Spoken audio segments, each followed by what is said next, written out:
Olá, caros estudantes, nós vamos retomar o assunto que é a região da América do Norte, falando sobre a América. Quando nós abordamos a América do Norte, nós falamos de 3 países. A gente já abordou com bastante ênfase, os Estados Unidos. Agora a gente está abordando com maior ênfase o Canadá.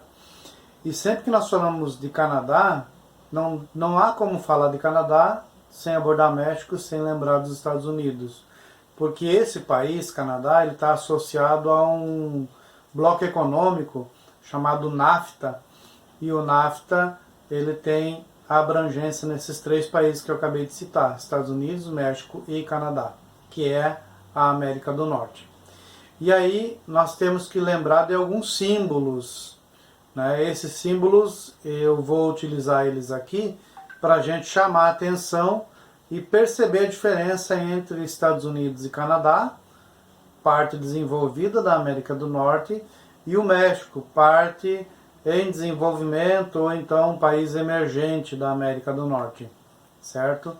Então vai aparecer aí e há uma diferenciação, cada um deles com determinados símbolos. Estados Unidos, por exemplo, com o tio Sam, aportando o dedo. O Canadá, a questão do símbolo, que é a folha do bordo, que é uma árvore característica dos Estados Unidos, da qual se faz aquele xarope de maple.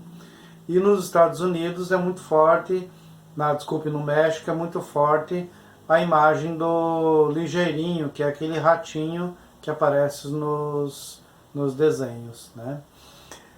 Mas quando nós falamos de Canadá, nós temos que lembrar de como é que ele está dividido em províncias, né? Uma delas, por exemplo, Quebec, é uma província autônoma que busca independência, porque ela fala uma outra língua que é o francês. Ao longo do processo, vão perceber a importância que vai ser dado dessa relação comercial que existe entre Estados Unidos, Canadá e México.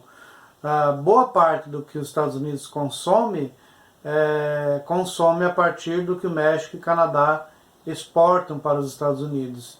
E muito do que os Estados Unidos, muito do que o México e o Canadá vendem quase que exclusivamente para os Estados Unidos. Então, há uma relação comercial desigual desses países por causa da economia tão poderosa que é a economia dos Estados Unidos.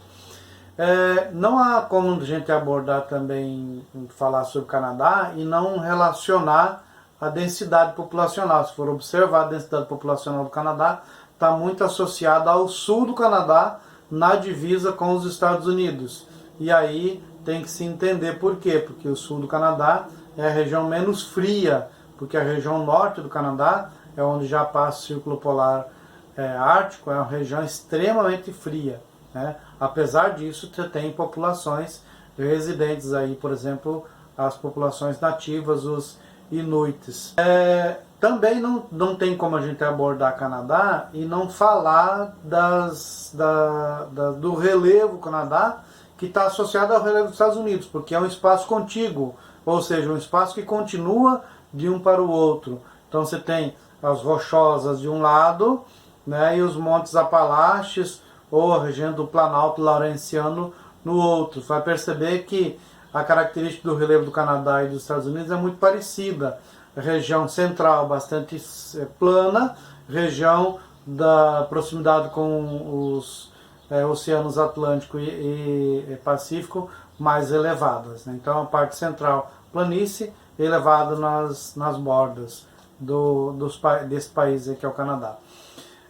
Os climas, vai aparecer climas bastante interessantes de ser observado. O temperado é o que domina em função de estar na região temperada, mas você tem também clima polar e climas semiáridos aí nessa região do Canadá. E a questão da vegetação, vai aparecer o Canadá como um dos maiores exportadores de madeira do mundo, porque essa região temperada ela é propícia para a questão do pinheiro canadense, que são as coníferas. Então, o Canadá é um dos maiores produtores de madeira do mundo e utiliza essa vegetação que é nativa dessa região. Utiliza muito essa vegetação nativa.